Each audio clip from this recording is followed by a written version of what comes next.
Son ya y media, ¿verdad? Sí. Bien, pues yo creo que podemos empezar. Os doy la bienvenida a todos. Algunos os veo caras nuevas, otros caras más conocidas. Rodrigo estuvo hace unas semanas aquí como invitado.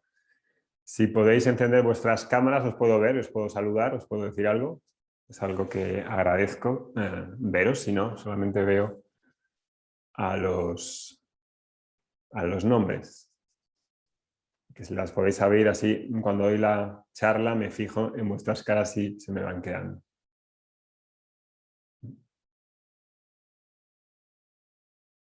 Bueno, pues yo creo que vamos a comenzar en unos instantes.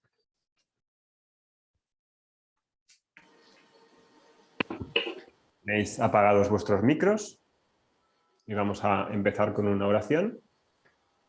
Palmas en el frente del pecho, en vuestra casa también, palmas juntas, dedos juntos, giramos bien los hombros hacia atrás, estiramos la columna, micrófonos cerrados. ¿Hay algún micrófono por ahí abierto todavía?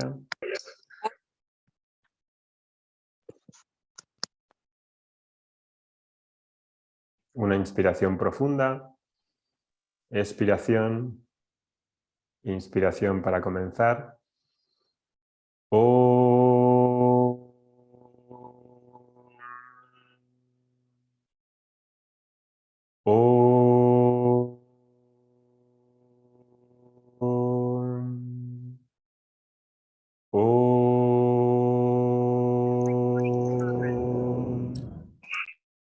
Sahana vavatu, sahanau bhunaktu, sahaviryam karavavahai, tejasvina vadhitamastu ma vitvishavahay. Om Shanti Shanti Shanti Harihi Om Shri Guru Bhyo Namaha Harihi Om.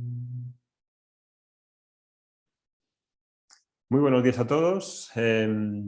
Vamos a continuar con esta serie que hemos abierto ayer de podcast que se llama Una comprensión mayor, más profunda del tema del yoga. Entonces vamos a dedicarle una serie de podcasts que son los martes. Los miércoles, como ya sabéis, este espacio está preparado para ser un espacio un poco informal, una charla informal, no es una clase, a veces con invitados, a veces lo haré yo. Y vamos a tratar, como digo, de una mayor comprensión de qué es el yoga, ¿no? El yoga, como muchos de vosotros sabéis, y seguros que sois practicantes, de hecho, levantadme la mano los que practicáis yoga, para que me haga una idea. Bueno, pues la mayoría habéis practicado yoga, sois practicantes de yoga. Este tema de dar una coherencia a lo que es yoga es muy importante para aquellas personas que practicáis yoga, porque el yoga en general, tal y como lo conocemos en Occidente, es algo que está muy extendido ya. Hace 50, 60 años, si preguntabas a alguien si hacías yoga, pues podía sentirse confundido de qué es este yoga.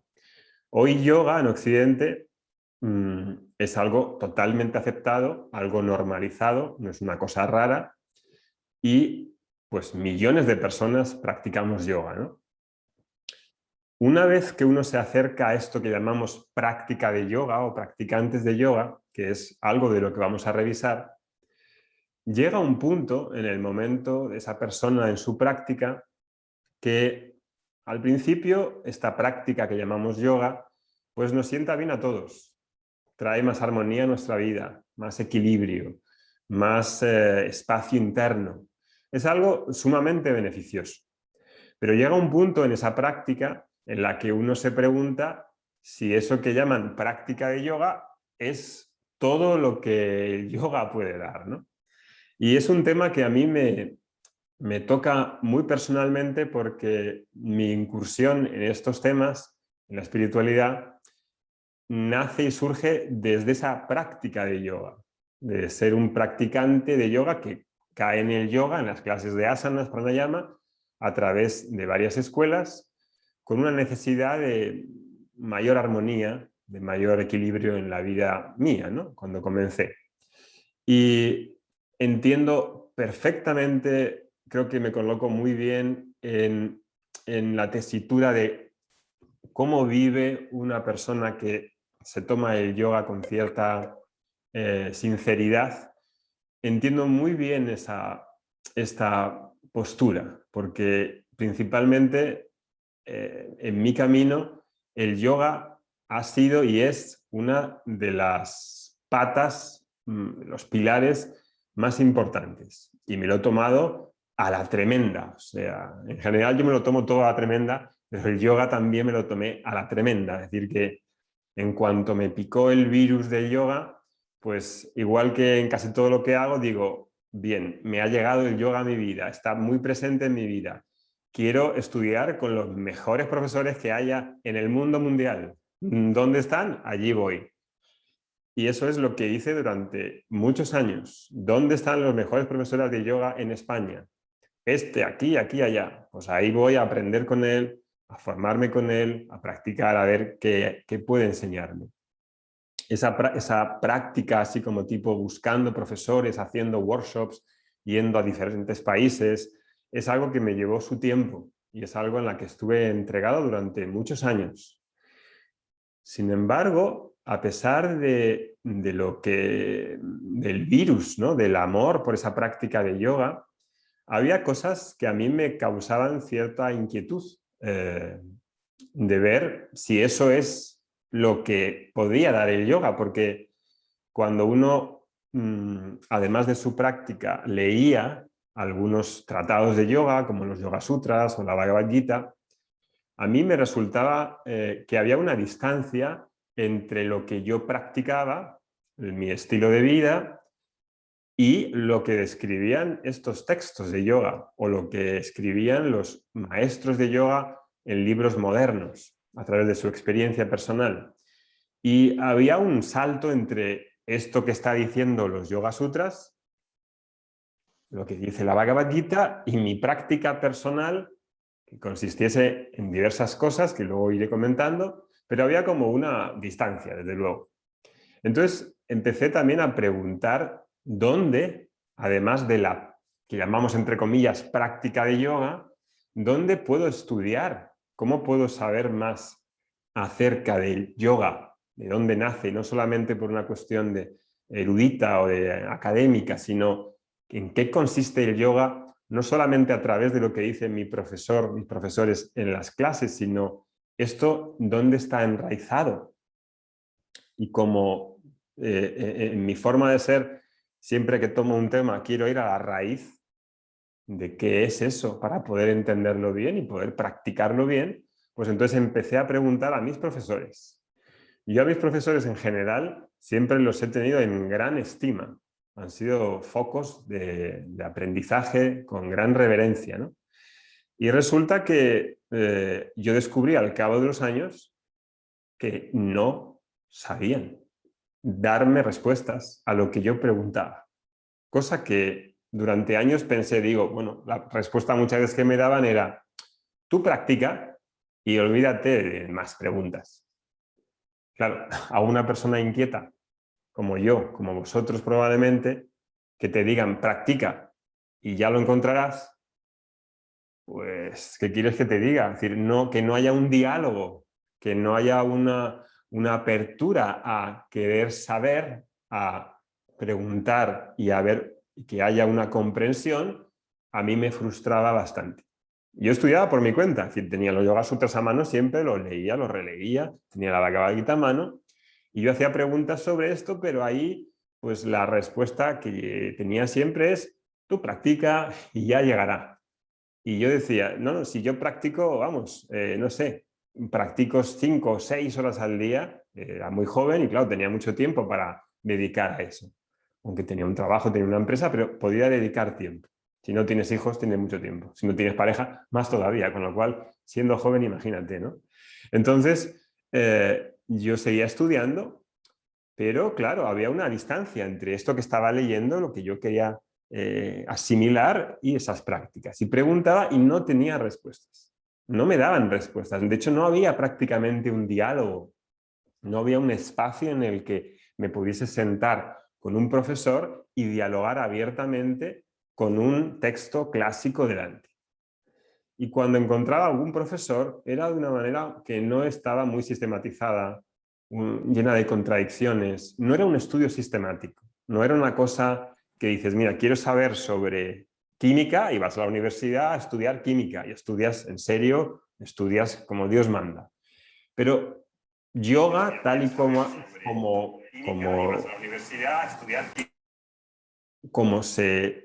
podía acceder, yo no encontraba esa manera sistemática.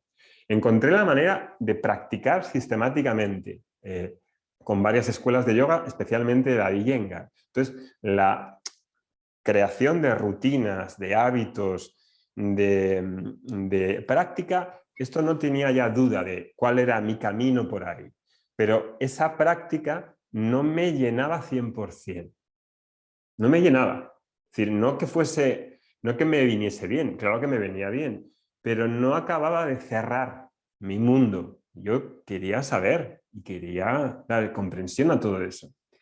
Entonces, mis profesores básicamente descubrí que es que no estaban formados, no habían recibido una educación espiritual en ese tema como debería ser. Como si yo quiero estudiar en una universidad una carrera, voy y estudio sistemáticamente X cosas.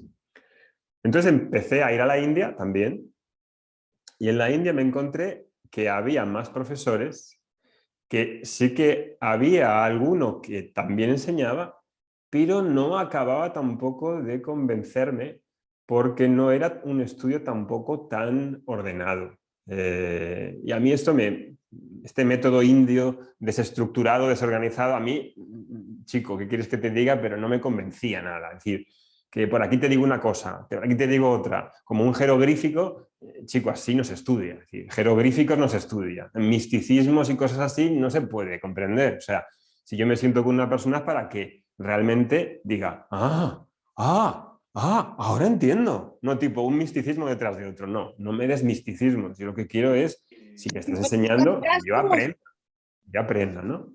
Entonces empecé a preguntar y di con un profesor que, gracias a Dios, luego se convirtió en mi maestro, en el que cuando ya me senté delante de él dije, esto es otra cosa. Aquí estamos hablando de algo que es una enseñanza que puedo decir, estoy aprendiendo, pero no aprendiendo solamente de una manera, digamos, académica, como puede ser la universidad, sino que digo, estoy ahora dando, articulando todo eso que tenía yo de prácticas, también estoy articulando en por qué. ¿Qué significaba eso? Las prácticas, la jerarquía de prácticas, el objetivo, el porqué de practicar, el para qué practicar, qué es practicar. Swami Dayananda, sentado junto a él en sus clases, preguntando. Porque si no preguntas, ¿cómo tienes respuestas? Si no, ¿quién las resuelve? Imagínate estudiar física cuántica por tu cuenta. Es posible, correcto, es posible. Pero si tienes un profesor es mucho mejor, es mucho más rápido. Entonces, con Swami Dayananda me di cuenta de que había una tradición de enseñanza. Y no solamente una tradición de práctica, sino que había maestros que habían sido versados en las escrituras, que habían escuchado de sus maestros porque tenían otros maestros, y que toda esa tradición espiritual contemplativa de la India tenía unas raíces claramente establecidas, que los profesores de yoga occidentales no conocían. No conocían por diversos temas que luego podría hablar. Cuando encontré esto dije, ya está, aquí lo he encontrado la respuesta a todas esas preguntas que estaban dando vueltas y no encontraba cabida, ¿no? Porque es difícil. Es difícil, primero, uno, practicar, conocer las prácticas de lo que nos ofrece el yoga en Occidente, y el segundo paso es querer saber cómo esas prácticas se conectan con esa tradición espiritual y contemplativa de la India, de la que hablan los libros, de la que hablan los sabios, de la que hablan los buscadores espirituales. Ese paso tiene que estar en una persona, tiene que decir, quiero saberlo, quiero aprender, tengo dudas, esas dudas tienen que tengo que entregarlas a alguien para que me ayude a responderlas. No viene de la nada. No viene practicando y todo vendrá. Practicando vendrán muchas cosas, pero no van a venir respuestas a las preguntas practicando una determinada cosa. Entonces, encontré esto y a partir de que encontré eso, dije, esto es precisamente como el segundo paso de aquellos practicantes que practican yoga y quieren dar una coherencia interna a lo que están haciendo. Y en ese punto estaréis muchos de vosotros. Hago una serie de prácticas, asana, pranayama, meditación, mantras, y esas prácticas tienen su contexto, tienen su sentido, pero hace falta darles coherencia, ¿no? Entonces, hoy, lo que conocemos en Occidente como práctica de yoga, no decimos yo practico yoga. Cuando decimos yo practico yoga, ¿qué entendemos generalmente con practico yoga? Pues practicas asanas, pranayama, alguna mezcla, alguna combinación de pranayama con asanas, con meditación, con mantras, ¿no? Y eso es lo que se ha establecido así por inercia en Occidente como práctica de asana. Esto es un principio, desde luego, ningún asquito a esto, es decir, esto es una maravilla. El otro día con Aurelia hablamos de esto, de la práctica de asana y pranayama. La práctica de asana y pranayama, bien hecha, descubriendo lo que implica asana y pranayama, es una cosa que yo nunca me cansaré de alabarla y de glorificarla, porque es una auténtica maravilla, es la maravilla. Los que practicáis deportes, veréis que hay una gran diferencia entre hacer deporte y hacer asanas. Podríamos dedicar un día una charla de estas a ver qué diferencias hay entre el deporte y la práctica de asana y pranayama. La práctica de asana y pranayama no es un deporte, pero si uno practica asana, ejercicios físicos, posturas, ejercicios de respiración, puede llegar un momento en el que diga, bueno, esto es un ejercicio, ¿no? ¿En qué se diferencia de la gimnasia?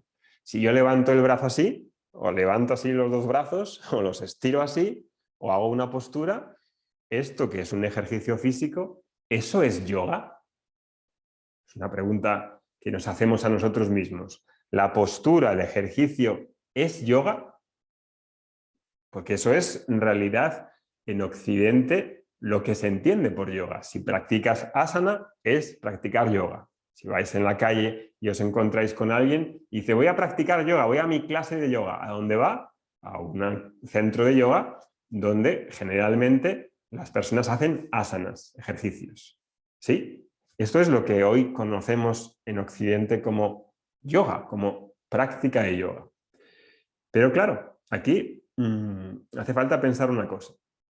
Si yo estiro el brazo, como decía, o hago el perro boca abajo, ¿sabéis cuál es esa postura? Adho Mukha Svanasana, perro boca abajo. Perro boca abajo. Si yo hago el perro boca abajo, Adho Mukha Svanasana, también el perro de mi vecino puede hacerlo. De hecho, lo hace todos los días y no dice que hace yoga. Se estira, hace el estiramiento y hace perro boca abajo. Entonces podemos decir que el perro de mi vecino hace yoga porque está haciendo Adho Mukha Svanasana de manera natural. ¿El perro de mi vecino hace yoga? No, eso no puede decir. El perro de mi vecino no es consciente de que haga yoga, ni podemos nosotros tampoco decir que hace yoga, ¿correcto? Entonces, el asana, la postura física, no es yoga. No tiene por qué ser yoga. Que yo estire el brazo así, o haga Adho Mukha Svanasana, eso no implica que esté haciendo yoga. No, no tiene por qué ser necesariamente yoga. Ahora, yoga, que es una palabra polisémica, que en los Vedas aparece muchas veces, tiene connotaciones diferentes, algunas con relaciones, otras no, y una que está en el centro del yoga, es que yoga es una actitud. Es una actitud. Una actitud que nos llevaría para hacer un ciclo de esto. En las clases de Vedanta esto lo explicamos muy bien, se llama yoga como un estilo de vida, yoga como una actitud ante lo que hago y ante lo que me pasa en la vida. Entonces, la postura de yoga se puede convertir en yoga si tengo esa actitud de yoga. La postura de yoga puede llevar al hacer la postura la actitud de yoga, pero la mera representación o performance o acción de la postura no implica yoga. ¿Entendéis? Hacer la postura de yoga me puede llevar a la actitud de yoga. Puedo estar haciendo la postura de yoga y estar haciendo anti-yoga.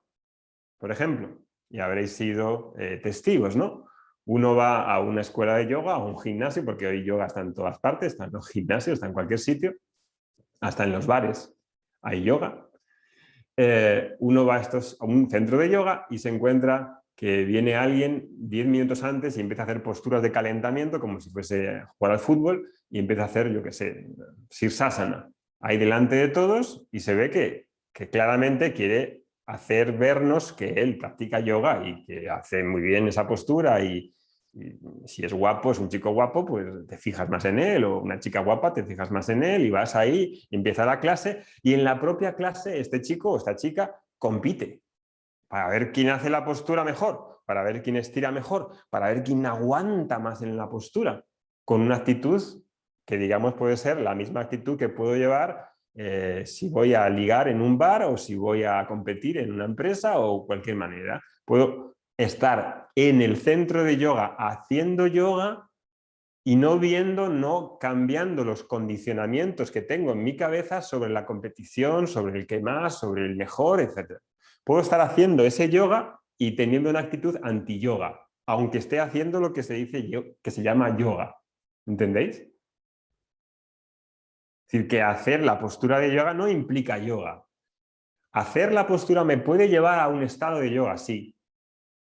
Pero entonces podemos inferir que hacer la postura no necesariamente es yoga. Yoga implica una actitud.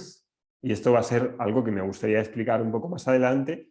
Esa actitud de yoga es algo que puede hacerse en cualquier actividad, en cualquier acción de tu vida. Y tiene que ver con una actitud que yo reclamo para mí. Que pongo conciencia en la acción, que tengo un propósito en la acción, que tengo un carácter en el que esa acción que hago me hace crecer. Cualquier acción, no es una acción en la esterilla únicamente, con los ojos cerrados o haciendo Sirsasana, Trikonasana o Parivrtta Trikonasana. No es necesariamente en el mundo de la esterilla, es también y sobre todo fuera de la esterilla. Porque si en la esterilla hago asana y luego salgo a la calle y sigo con la misma mentalidad competitiva, con la misma mentalidad de ganar, de competir con el otro, de estar ahí empujando, entonces quiere decir que no llevo yoga en el corazón. Lo llevo en la clase, pero no repercute, no permea en mis actividades cotidianas. Yoga me ha de dar paz. Yoga me ha de hacer mejor persona. Yoga me ha de hacerme amarme a mí mismo y amar a los demás. Si yoga me hace ser más competitivo, aunque te tonifique el cuerpo y te haga tener, no sé, las nalgas más tonificadas o los tríceps o los bíceps, aunque eso lo pueda darme como un beneficio indirecto, si no me hace ser una persona más ecuánime, más en paz, ese yoga no es el tal yoga que estoy buscando. Entonces, esta necesidad de dar una coherencia interna entre los practicantes que dicen que practican yoga es necesaria. Es necesaria. Incluso diría que los profesores de yoga y los centros de yoga y los formadores de yoga que han recibido este yoga de la primera tanda de maestros desde la India y de alumnos de profesores indios, todavía no se conoce bien los verdaderos significados que en la tradición védica tienen el yoga. Y esto es de vital importancia porque es a través de los profesores, de los formadores y de los centros de yoga que las personas corrientes conocen el yoga. Es muy importante que esas personas realmente sepan tener una mayor comprensión y coherencia con qué es el yoga. Incluso diría que dentro del ambiente de yoga, de las escuelas de yoga, hay a veces, no digo todos ni mucho menos, un ambiente enrarecido competitivo de, esta escuela, yo hago esta escuela y mi escuela es la que verdaderamente sabe yoga. Esto yo lo he vivido muy cerca como alumno, como profesor. Yo hago yoga X, que es el yoga. Kundalini yoga, el yoga. Los demás son otro yoga. Y Iyengar yoga. Iyengar yoga. Yoga, bueno, es la perfección técnica. Los demás, vistos desde la esfera de Iyengar yoga, son una calamidad técnicamente. Ashtanga yoga. Ashtanga yoga. Ashtanga yoga, que es un yoga atlético que puede favorecer pues, una personalidad que tiene dotes físicos. Ashtanga yoga, en comparación atléticamente con otros yogas, es una cosa enana, ¿no? Yoga integral. Yoga integral. El mío integra todo. Los demás no integran nada. Purna yoga. Yoga completo. Tanta variedad de aparentemente escuelas de yoga, cada una lo mejor. Siempre el que da una clase de yoga con su estilo es el mejor. No se sabe cómo. Los demás no son. Los demás son rasquicios ahí. Entonces, desde esa perspectiva de esa competitividad dentro del propio ámbito del yoga, más necesidad hace falta de tener una mayor comprensión del yoga. Hace poco estaba con un amigo y estaba con el Instagram. Y resulta que estaba practicando y se hizo una foto haciendo una postura complicada, la posteó en Instagram y enseguida, fijaros lo que pasó, la postea en Instagram y enseguida dicen comentarios: ¡ay, qué ego tienes por practicar, por sacarte en Instagram con tu postura! ¿Ves? Esto es a lo que me refiero, es decir, una postura, uno se está haciendo una práctica, que a lo mejor no es el sitio más idóneo para hacerse una foto en la práctica, porque si estás practicando, pero se hizo una foto. El chico es un chico guapo, guapetón, salía bien la postura, oye, es guapo, la naturaleza le ha dado esa hermosura. Nosotros no tenemos esa suerte, le ha dado esa hermosura, sale así con su carne bien magra y bien todo. Oye, verlo es un placer también, ¿no? Sin embargo, enseguida los haters decían: oye, qué ego tienes, que no sé qué, que no sé cuántos. ¿Por qué? ¿Tiene envidia de que haga esa postura? ¿Por qué te molesta que salga haciendo una postura de yoga? ¿Por qué tengo que juzgar a otros y decir que eso no es yoga, que eso es mi ego? Algo equivocado hay. La persona que critica y dice eso no es yoga, en mi yoga superior, y critica al otro, en eso tenemos una cosa clara: eso es anti-yoga. Es anti-yoga. ¿Por qué me tiene que molestar que vea una foto de una postura haciendo yoga? Una persona guapa haciendo yoga. ¿Por qué tengo que criticarla? Quizás refleje que hay algo que no estamos entendiendo de esa actitud que nos conduce al autoconocimiento, que es lo que realmente yoga nos debería dar. Entonces, hace falta esa coherencia interna como practicantes, como profesores, para saber cómo conectamos estas prácticas que decimos que son yoga con una tradición de autoconocimiento, una tradición contemplativa que tiene su origen en los Vedas. En los Vedas. La práctica de yoga que decimos práctica de yoga es asana pranayama, según lo que se ha establecido en Occidente, que luego tiene una especie de filosofía que está en los Yoga Sutras. Y esto lo habéis escuchado mucho si sois profesores, o si sois formadores, o sois practicantes. Hay una práctica de yoga y luego hay una filosofía de yoga que son la filosofía de los Yoga Sutras. Y yo ahí estuve peleándome con ese tema muchos años, encarnizado con ese tema de saber qué eran los Yoga Sutras, cuál era la base de los Yoga Sutras, cómo se relacionan los Yoga Sutras con Vedanta, cómo se relacionan los Yoga Sutras con las bases escriturales de los Vedas, como los Upanishads, como la Bhagavad Gita, como los Puranas, como los Brahma Sutras. ¿dónde están los Yoga Sutras en ese cuerpo de conocimiento que son los Vedas, del que nace toda esa cultura yógica? ¿Cómo se engarza? Y cómo uno hace que su práctica tenga relación con eso que se habla en los Vedas, en el Vedanta, etc. Esto es, para mí, cuando descubrí a Swami Dayananda, dije, esta era la pieza que me faltaba, de cómo integrar toda esa cuestión de prácticas por un lado, filosofía de los Yoga Sutras, y eso metido en el contexto de la cultura védica, que es de donde nace. Porque parece, ¿no? También, si sois profesores, estáis más metidos en este tema, que yo entiendo que algunos estén metidos, otros no. Es una cosa en la que como practicante de yoga vas metiéndote y a veces tienes interés de saber y vas leyendo los Yoga Sutras, ¿no? Y parece que hay, los Yoga Sutras parece indicar que hay una práctica, pero que luego estudiar es una cosa como una teoría, una especie de teoría que es, bueno, secundaria, que lo importante es practicar. Lo importante es practicar, ¿no? Y la cuestión del practicar, claro, la cuestión del practicar es ¿qué es practicar? Llegamos a esta cuestión relevante. ¿Qué es practicar? Cuando digo que todo es práctica y que yoga es práctica, ¿a qué llamamos practicar? ¿Qué llamamos practicar? ¿Qué es? ¿Es el asana? ¿Es el pranayama? ¿Es la meditación? ¿Qué es? ¿Es una combinación? Esto es lo que no queda claro todavía para la gran mayoría de personas que dicen que son practicantes que hacen yoga. Y con el tiempo, esos practicantes que han comenzado, que tenemos muchos beneficios, lo irán demandando más.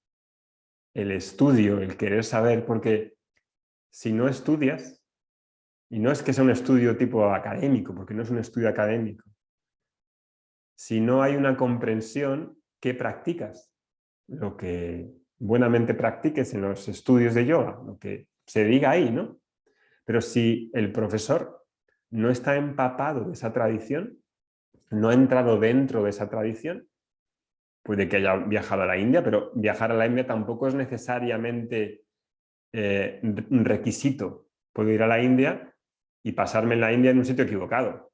De hecho, yo he tenido mejores profesores de asana y pranayama en Occidente que en la India. He tenido mejores profesores de asana y pranayama en Occidente que en la India. En la India, porque vayas a la India, no necesariamente puedes ir al sitio adecuado. En la India yo he pasado mucho tiempo buscando profesores e instituciones que pudiesen enseñar esto tipo de manera ordenada y no los he encontrado, salvo muy, muy raras excepciones. Y he pasado viajando mucho tiempo en la India, de ashram en ashram, y no he dado con el sitio adecuado ni con el profesor adecuado. Encontrar una tradición de enseñanza, un parámpara de enseñanza, es una cosa que es una bendición, porque en una tradición de enseñanza hay una transmisión de un profesor a un discípulo en el que hay una comprensión, hay una visión en la que dices, ah, esto es práctica, esto vale para esto vale para lo otro. Ah, ese es como, wow, me acabas de ahorrar años y años de estar dando vueltas, de estar practicando como un loco, como un kamikaze. Porque en la mayoría de casos, como practicantes, somos muy sinceros todos. No es un problema de insinceridad, no es. Es un problema, en realidad, de ignorancia. Es un problema, en realidad, de que no he buscado suficiente para decir, quiero saber, no quiero que me digan practica y que me cierren la boca y que no haya una comprensión. No. Entonces, los que estáis aquí, yo supongo que seréis también de esa índole de que queréis saber, queréis dar respuesta, queréis dar una mayor comprensión, ¿no? Y eso es lo que vamos a intentar hacer con estas clases y con el podcast, ¿no? Entonces, para terminar esta charla, os presentaría varias cuestiones que son yoga, que en la tradición, en los Vedas, aparecen como yoga, ¿no? En los Vedas hay dos niveles de fuentes. Uno se llama Shruti y otro se llama Smriti. Shruti quiere decir lo que es escuchado, lo que escucho, Shruti.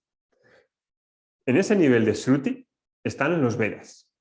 Este es el primer nivel jerárquico, primario, del origen de toda esta cultura, los Vedas.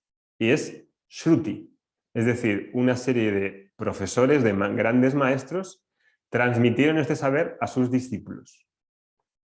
Y este saber es oral, es una tradición básicamente oral.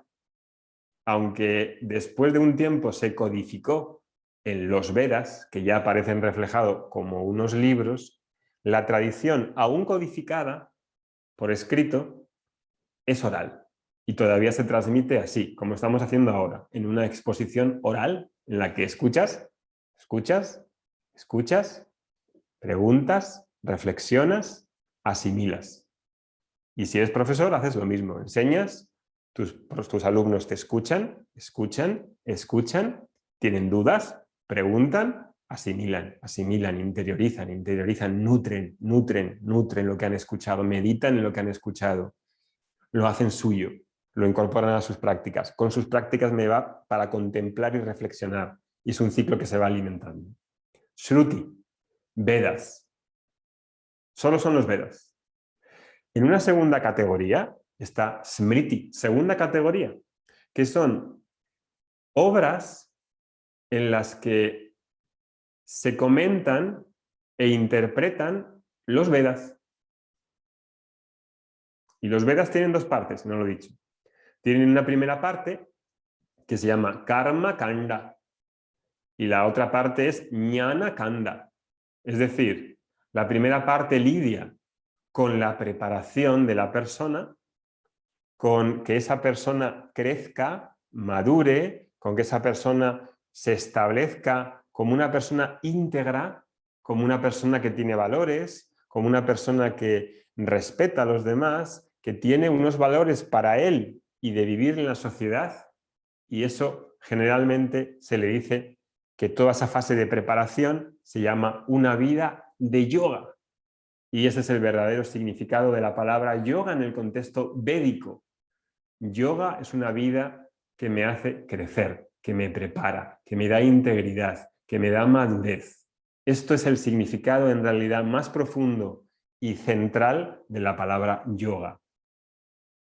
El segundo tipo de literatura védica, de ese cuerpo gigante de la literatura védica, es el Smriti, que son obras que hablan de diferentes temas de los que se cita en los Vedas. En los Vedas, primera parte, Karma Kanda, una vida de yoga. Segunda parte de los Vedas, Jnana Kanda, que tiene que ver con el autoconocimiento.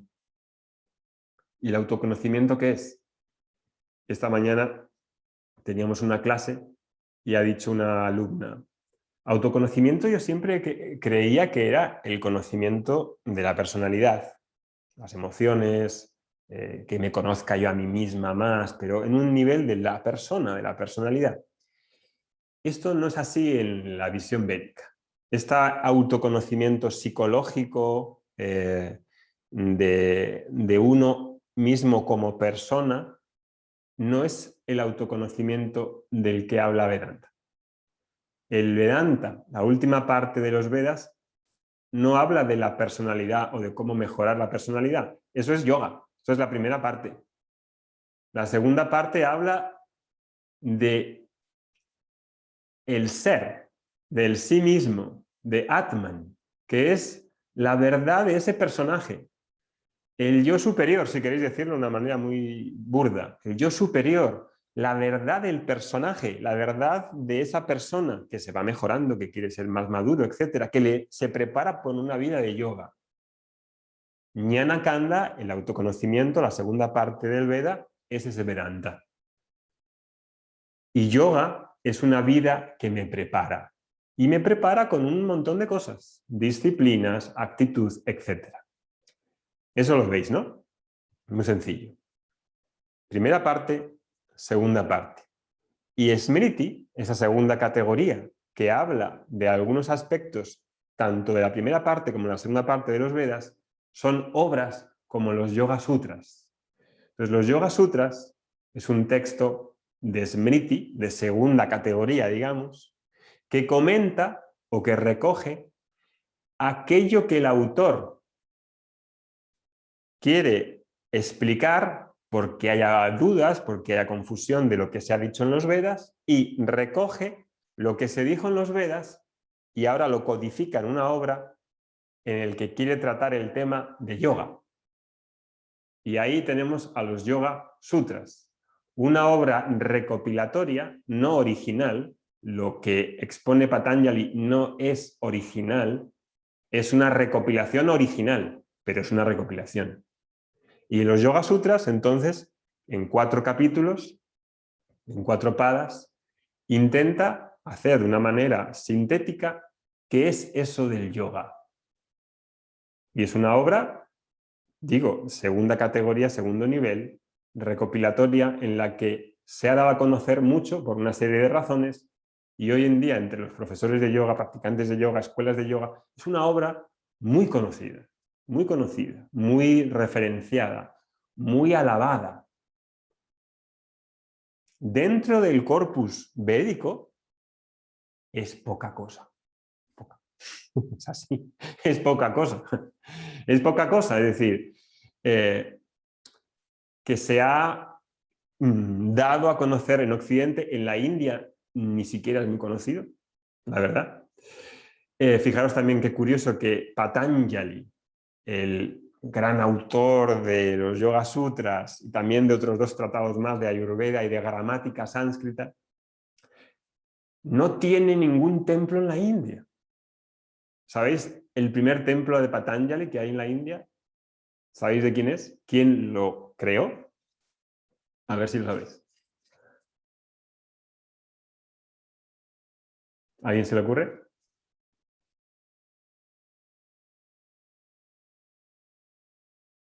¿Nadie? Bueno, pues que yo sepa, puede que esté equivocado, el primer templo de Patanjali que pudiese que hubiera alguno, no hay un registro de esto, es un templo que hizo en Belur el señor B.K.S. Iyengar. Y es un templo en el que la deidad principal es Patanjali. Pero en la India, Patanjali, uno, no es muy conocido y tampoco es muy reverenciado dentro de lo que digamos es la gran masa de personas. Sí es conocido en algunos círculos, pero no es algo muy reverenciado. Lo cual nos quiere decir también mucho de que tenga o no tenga la importancia que se le quiere dar dentro de los círculos de yoga. Es una obra muy interesante, muy psicológica, que intenta dar respuestas a un proceso contemplativo y de aislamiento y purificación y cultivo de la mente, muy interesante desde el lado de vista psicológico, pero no es de las más importantes. Si bien para la persona que es practicante de yoga es casi una necesidad que lo conozca, porque es tan referenciado, tan alabado, que dices, caramba, tengo que conocer los Yoga Sutras, ¿no?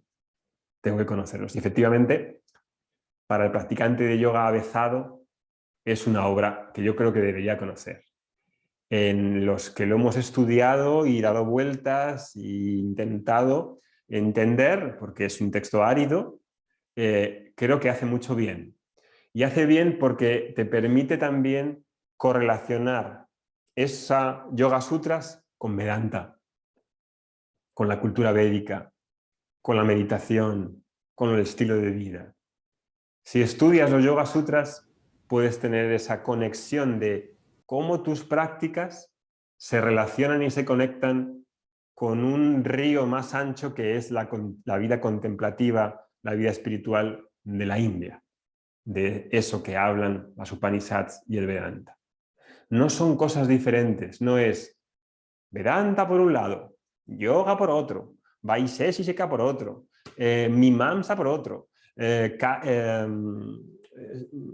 Sankhya por otro. Esto que dicen las 6 escuelas de filosofía de la India, esto no es védico, esto es algo posterior a los Vedas. En los Vedas no hay una diferencia entre yoga, Vedanta, Mimamsa, Vaisheshika, Nyaya. No hay esta división. Esas escuelas con autores surgen después, mucho tiempo después, a raíz de interpretar lo que dicen los Vedas, pero no están los Vedas. Entonces no tengo por qué aceptar, no tenemos por qué aceptar que yoga sea una cosa totalmente separada de Vedanta, porque no es así. Afortunadamente no es así. Y eso es algo que uno puede descubrir en los Yoga Sutras si hace el esfuerzo de querer estudiar los Yoga Sutras y querer empaparse de los Yoga Sutras. Y eso da mucha luz, porque puede haber una tirantez entre yo practico esto, tengo que llegar a Samadhi, que no sé muy bien lo que es, porque a veces es ininteligible tomarse los Yoga Sutras y decir, ¿qué narices será Samadhi? ¿Qué será Kaivalaya? ¿A qué se refiere con Samadhi con semilla, sin semilla? Nirvikara Samadhi, Samikalpa Samadhi, Sampati Samadhi. Una nomenclatura y una serie de cosas que cuando una persona sincera, novata, lo lee, dice, caramba, ¿eso qué tiene que ver con mi práctica? No sé qué es eso de Nirvikalpa Samadhi, sin semilla, con semilla. Parece que es nortelano, sin semilla, con semilla, ¿qué planta?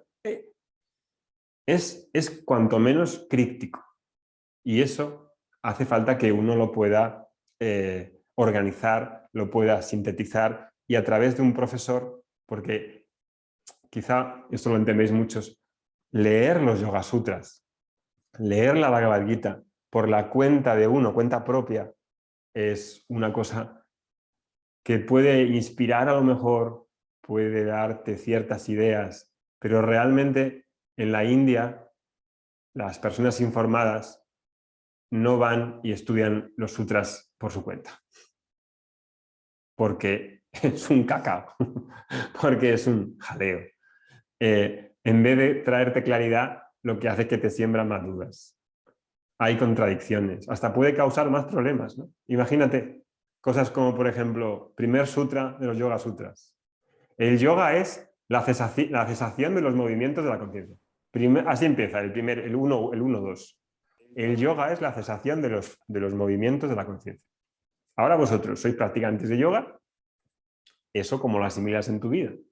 El yoga que practico es la cesación, que es una palabra horrible, de los movimientos de la conciencia. Primero, ¿qué es la conciencia? ¿Qué es eso de que tenga que cesar los movimientos de la conciencia? ¿Cómo narices se hace la cesación de los movimientos de la conciencia? ¿Por qué es necesario? ¿Qué implica? ¿Qué me da eso? ¿Cómo lo articulo en mi práctica? Si yo soy un practicante de yoga sincero, jovencito, y me leo eso, ojo, porque me puede crear mayor aislamiento. Puedo decir, anda, lo que quiere decir es que no tengo que tener pensamientos. Ostras, como entiendas eso, Ave María Purísima. Como entiendas eso y empieces a pensar que tienes que no pensar, Santa María, ¿no? Que Dios te bendiga, porque no pensar es un problema. Imagínate que te contratan a alguien en una empresa y te dice, ¿usted a qué se dedica? Mire, yo me dedico al yoga y mi moto es que tengo que parar las cesaciones de la conciencia, los movimientos de la conciencia. El empleador le va a decir, este no me interesa, este que va a parar la cesación de la conciencia, parar los pensamientos, aquí hay algo raro. Es algo que de verdad tiene que ser entendido para que pueda integrarlo en mi vida de una manera natural y sana, porque realmente puedo crear un problema si este tipo de cosas no las entiendo.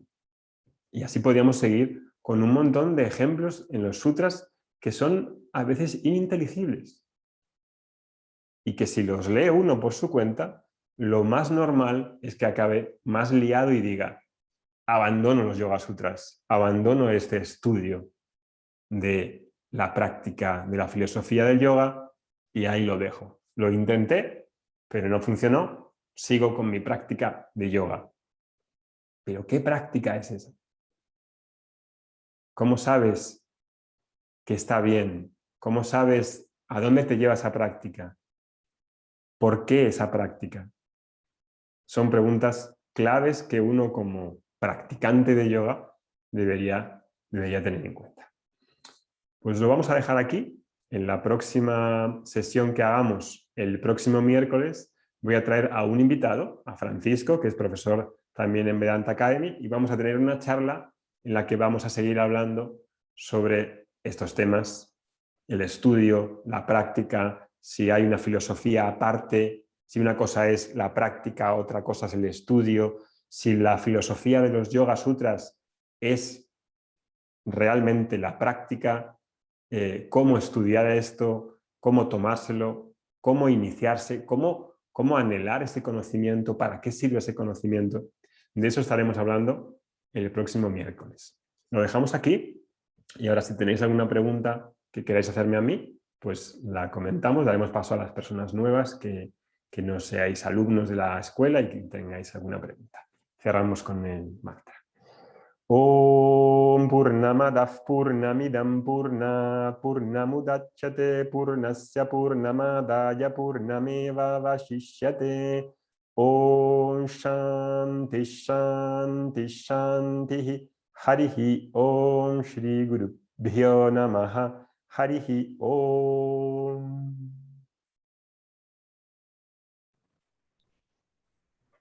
Si hay preguntas, pueden levantar la mano y les vamos Vamos dando a dar paso. prioridad María. a los que no sean alumnos, ¿vale? Porque no están acostumbrados a vernos y tienen prioridad, ¿vale? Si no hay, obviamente, pues Perfecto. dais.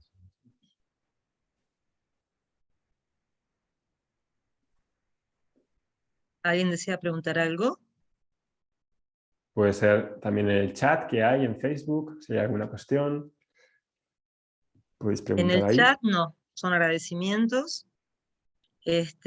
María Fernanda tiene una pregunta, pero a ver si hay alguien antes de la gente que recién se incorpora hoy.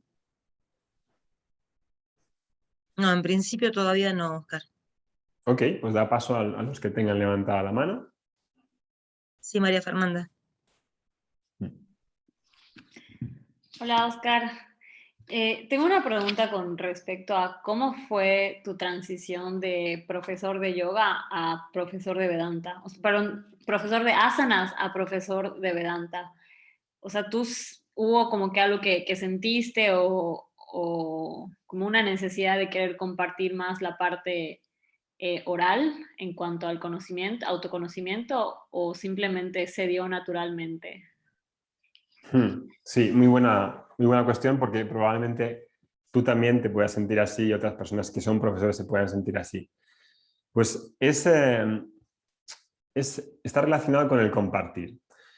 Como practicante de yoga, asana, pranayama, en diferentes escuelas en las que he estado, yo siempre he sido devoto de esas prácticas y no he puesto mucho reparo a lo que mis profesores decían. Yo hacía mis sadhanas, hacía todas esas cosas, pero al mismo tiempo estaba estudiando o bien con profesores o bien por mi cuenta. Entonces, después de estudiar con Swami Dayananda y abrirme a ese mundo de la cultura védica, de los Vedas, de Vedanta, del yoga, cuando daba clases tenía una necesidad imperante de compartir con mis alumnos que era lo que yo estaba viviendo. Tipo, es como algo que el corazón te palpita, es decir, no puedes dejar de comunicarlo, porque es algo que es muy importante para ti como profesor y como alumno. Entonces, poco a poco fue introduciendo en las propias clases, si hacía Kundalini Yoga o hacía Iyengar Yoga, o hacía Ashtanga Yoga, porque estuve dando X años en esas 3 escuelas como profesor, al final de la clase elegía un verso que comentar. Podía ser de los Yoga Sutras, podía ser de la Bhagavad Gita, y hablaba al final de la clase para que se llevasen reflexión y fueran tomando conciencia y contacto con esa cultura, se llevasen el beneficio de la práctica de asana y de pranayamas, que era lo que fundamentalmente busca todo el mundo, salir mejor de la clase, tener un espacio interior, salir más armonizado, pero al mismo tiempo les decía, ok, voy a poner yo de mi parte un verso, 10-15 minutos, al final de la clase, todo el mundo relajado, en una actitud muy de recibir, entraba muy bien. Ese fue el comienzo. También durante la clase, si la secuencia de asanas y el estado en el que entraban lo permitía, soltaba cosas. Pero para mí eso, en mi necesidad como persona y como profesor, no era suficiente, porque en 10 minutos no te da tiempo a profundizar y en soltar algunas cosas durante la clase tampoco. Entonces dije, bueno, voy a probar en la escuela de yoga que tenía a dar clases separadas de las clases de asana, pranayama, etcétera, clases separadas, y ahí ya voy a ver los textos directamente. Pues Atma Bodha, Tattva Bodha, textos pequeños en los que ya a la gente que estuviera interesada en saber más sobre esa cultura, sobre la espiritualidad, sobre estos aspectos que hablan los textos, ahí iba a hablar, teniendo ya el tiempo necesario para que pudiese explanarse bien la cuestión, ¿no? Y ahí empezó viniendo diferentes personas entre los alumnos a escuchar una hora. Y ahí empezó viniendo diferentes personas de ese tema. Así es como hice esa transición durante años, ¿eh? No te creas que lo hice de la noche a la mañana, durante años iba introduciendo esto hasta que puse clases. Y en algún momento determinado dije, pues ahora me voy a centrar solo en Vedanta. Y entonces dejé de dar clases de yoga y me centré solo en Vedanta. La cuestión del asana, pranayama, de la práctica de yoga, de meditación, a mí me tira mucho, con lo cual no he dejado completamente de hacerlo. Me apetece, me gusta estar en contacto con las personas en una clase en las que haya una disciplina física, energética. Es algo que me apasiona también. Entonces no he dejado de ser tampoco profesor de, digamos así, de lo que se entiende por práctica. Pero en mi personalidad estaba también, y mis ganas de compartir estaba esta cuestión de poder hacerlo de una manera clásica, enseñando pues la Bhagavad Gita, los textos clásicos, a personas que querían profundizar, que cada vez son más, Entramos primero como practicantes de yoga y después queremos más, porque el cuerpo te pide más, ¿no? Te pide mayor sabiduría.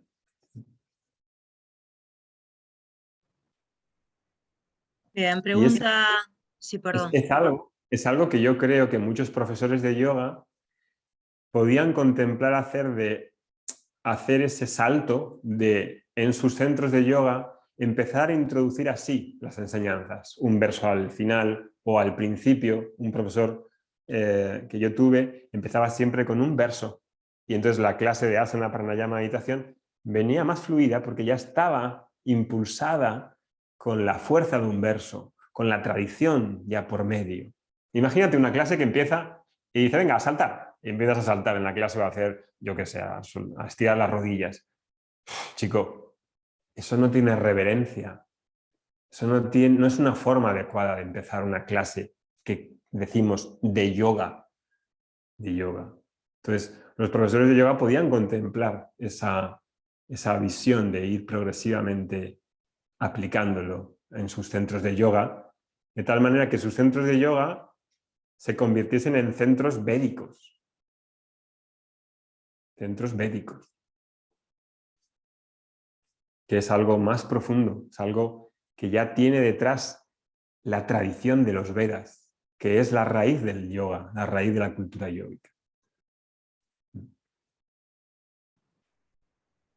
Y pregunta Fede en Facebook, ¿por dónde comienza o por dónde se comienza el estudio de Vedanta? El estudio de Vedanta puede comenzar con una charla cualquiera en la que quieras saber más sobre temas muy corrientes. La espiritualidad, el desarrollo personal, la madurez interna, la paz. Puede comenzar con charlas que no tratan directamente con los textos. Y luego ya, si eres un alumno, una persona que eso le conmueve, que resuena, que tienes un anhelo por ese conocimiento y esa sabiduría, puedes estudiar los textos chiquititos que se llaman Prakarana Granthas, que son textos muy pequeños como Jivayatra, Tattva Bodha, Upadesasaram. Son textos pequeños, introductorios, que tienen en forma sintética la visión del Vedanta. esos textos. Se empieza por ahí. Y después, una vez que ya tiene ese background, empieza a estudiar obras más grandes como la Bhagavad Gita. Pregunta Shirley, nunca he practicado yoga asanas, pero en estos días iniciaré con Aureli. ¿No es demasiado entender estos yoga sutras siendo principiantes? Depende del profesor que te vaya a introducir a los Yoga Sutras. Los Yoga Sutras no es un libro introductorio, pero si tienes un buen profesor, como Francisco, por ejemplo, es seguro que te lo va a poder dar más mascado para que uno pueda entender. Si has estado expuesta a Vedanta, lo tienes más fácil, porque ya has andado un camino de explicar muchas cosas, ¿no? Entonces, los Yoga Sutras depende del profesor. No es el texto más principiante, pero con un buen profesor puede ser una gran ayuda. En otra pregunta de Facebook, bueno, más relacionada con la práctica, Oscar, dice Laura Muñiz, no me resulta en lo personal las clases online. ¿Cómo romper esa barrera? Donde vivo, me solicitan para asistir a estar vacunada, cosa que no haré, y algunos lugares la práctica con barbijo, cuestión que me parece inaceptable. Lo presencial lo siento como esencial por el contacto y las correcciones con la intervención directa del profesor. ¿Qué es barbijo? Ha dicho practicar con barbijo. Tapabocas, no sé cómo le dicen ustedes, lo que se pone adelante en la cara para taparse nariz y boca. Tapabocas, cubreboca, Una mascarilla.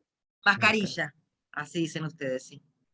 Sí, que como en cada país le dicen una cosa, tapabocas, barburrillo, mascarilla, ¿no? Mascarilla. A ver, idealmente, si tienes un sitio con un buen profesor cercano en tu zona, es mejor, sin ningún lugar a dudas, eso está claro, porque es una dimensión diferente. Yo durante muchos años he sido reacio a lo online, muy reacio, pero me he dado cuenta en los últimos años que se pueden hacer muchas cosas online. En Vedanta sí, porque tiene que ver con la transmisión de conocimiento. No necesito fisicalidad en Vedanta, es una transmisión de un saber. El yoga, es verdad que los ajustes, a no ser que tengamos hologramas táctiles de momento, pues no se pueden hacer. En el metaverso sí que se podrá hacer. De momento no. Entonces es un factor en contra. Pero cuando no hay disponibilidad o de un buen profesor o no tienes acceso a nada o hay obstáculos, yo diría que la práctica de yoga online en directo, si puede ser, es buena. Es decir, si tienes una pantalla delante buena, alguien que te corrige, yo no la despreciaría. Es mejor presencial, pero resulta que hay gente que presencialmente o no tiene profesores o tiene malos profesores o tiene problemas como lo de la mascarilla. Un buen profesor online es mejor que un mal profesor offline. Ojo. Entonces, no desdeñéis porque sea online.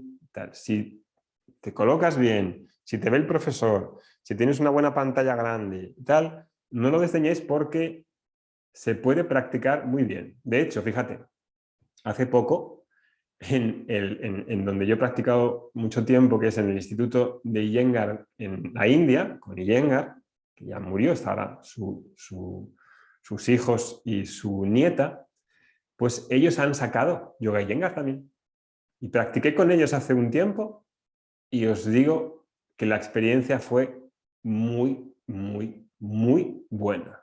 O sea, mejor diría que con un profesor regular. ¿Por qué? Pues porque te está viendo, porque corrige, porque es muy buena, porque sabe mucho, tiene experiencia y es capaz de suplir esa cuestión de la separación física. No lo desdeñaría. Bien, otra pregunta de Facebook, pero que también se conecta con una de aquí, del chat. Dice Mónica en el Face, si queremos aprender más sobre los Vedas, ¿qué textos podemos leer? Y seguidamente Ana María pregunta aquí si podés repetir de nuevo los nombres de los textos introductorios. Bien, advertencia general. Los textos de los Vedas no se estudian por cuenta propia. No funciona así, tipo, dime los textos y yo me los estudio por mi cuenta. Eso puede valer para aprender marketing, para aprender economía, para aprender un montón de cosas por tu cuenta. Aquí el autodidactismo no funciona. No lo recomiendo. No se recomienda en la India. En la India, en sitios tradicionales, si lo preguntas eso, te dicen, no te hacen ni caso porque no es la forma de estudiar. No es una forma apropiada. Primero porque tienes que elegir bien el texto, la traducción del texto.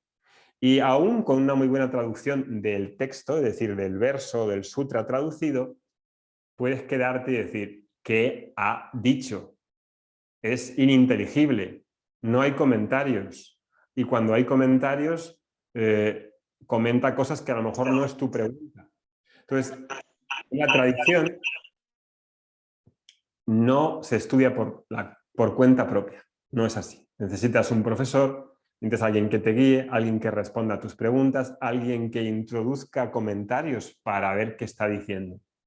Los que habéis tomado ya clases, conocéis esto muy bien, creo que pueden hablar mejor los alumnos, que podrían decir, menuda diferencia, aquí no tiene nada que ver. En mi experiencia personal de haber estudiado por mi cuenta durante años, no tiene absolutamente nada que ver estudiar con un profesor que estudiar por cuenta propia. Porque cuenta propia, tú coges un texto que normalmente está mal traducido, que ha pasado por el inglés previamente, que viene de una mala traducción de sánscrito, y cuando te llega a tus manos es un texto en catalán o que dice, bueno, pero ¿esto qué tiene que ver con el original? No tiene que ver nada.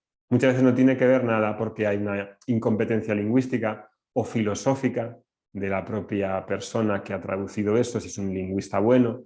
Entonces, es un tema que yo no recomiendo, que mi profesor nos recomendaba, que la tradición nos recomienda el ser autodidacta. No es recomendable, no da beneficios, al revés, crea problemas. Crea problemas de incomprensión, de crear fantasía, de crear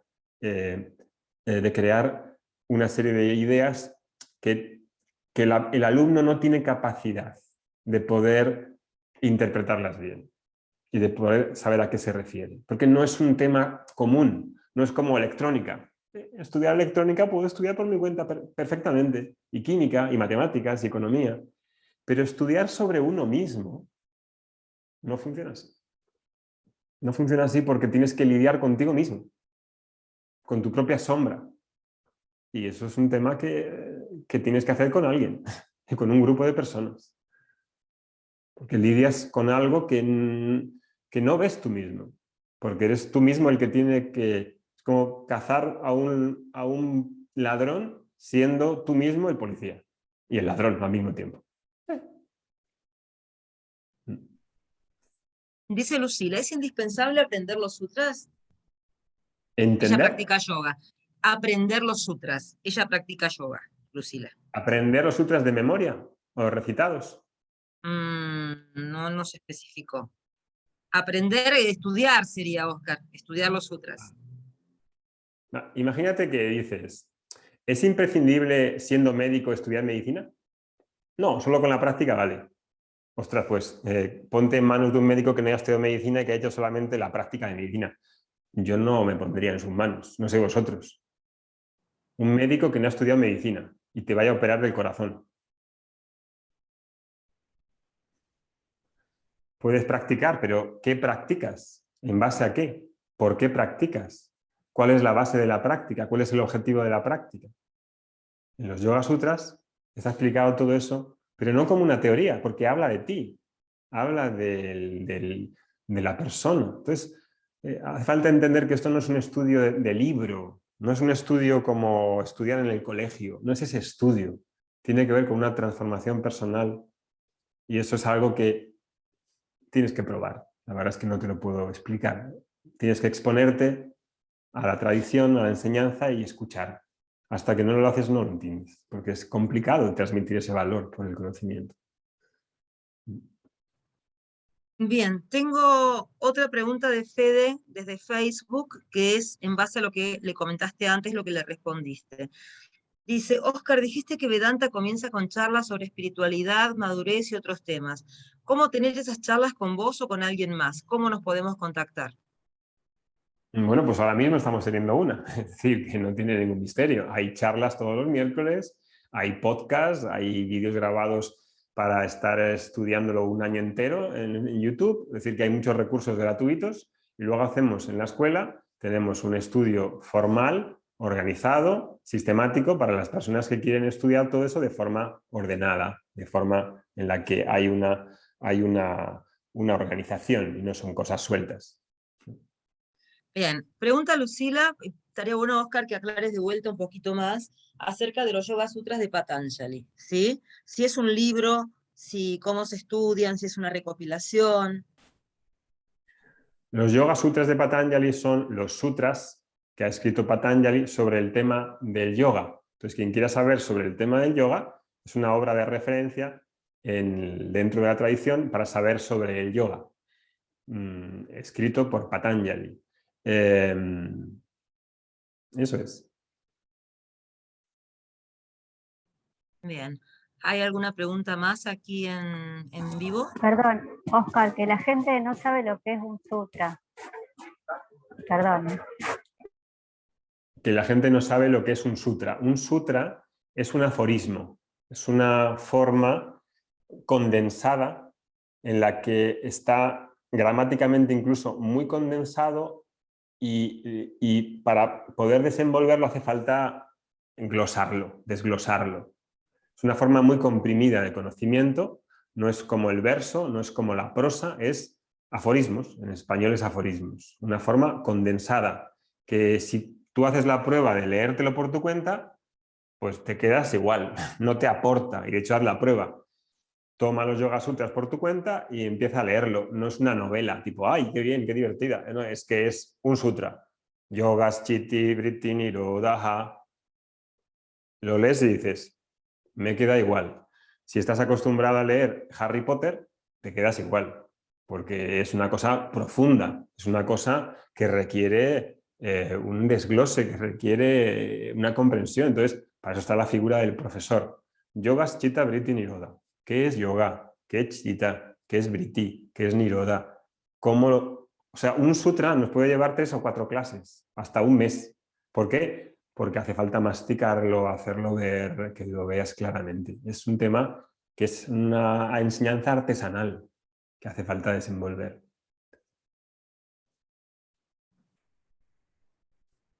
A ver si hay algo más. ¿Alguien que tenga alguna otra pregunta? Por aquí, en el chat, no tengo nada. En Facebook, no, tampoco. ¿Alguna pregunta más?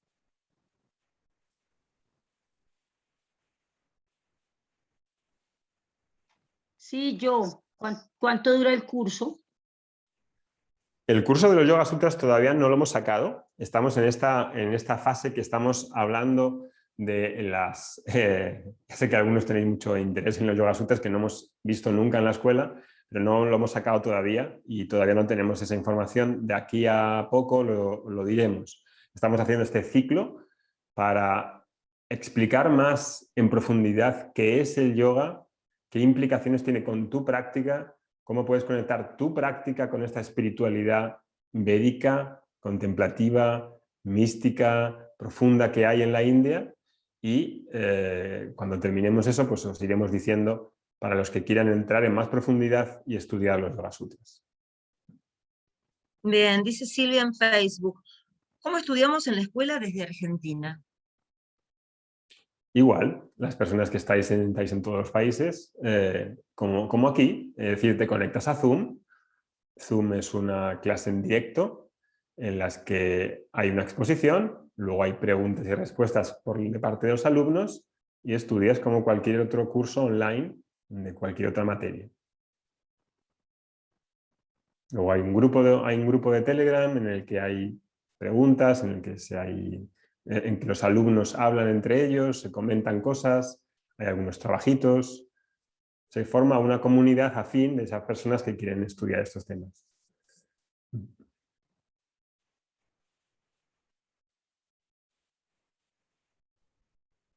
A ver.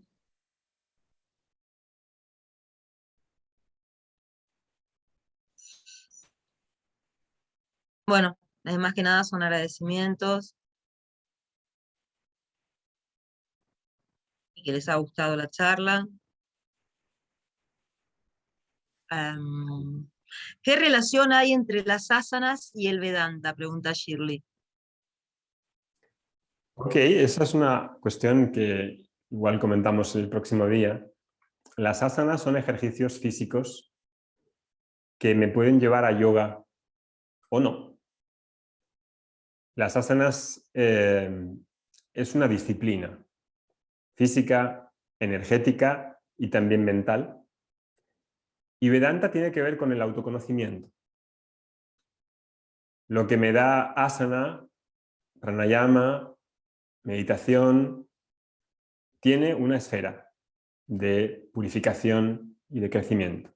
Y Vedanta es autoconocimiento. Vedanta tiene que ver con conocer a la persona básica, simple y sencilla que soy. Vedanta tiene que ver con la última parte del conocimiento espiritual. Vedanta entiende el yoga como una preparación. Todo lo que hay en el yoga me ayuda a madurar. Y Vedanta termina ese ciclo de madurez que acaba con el autoconocimiento.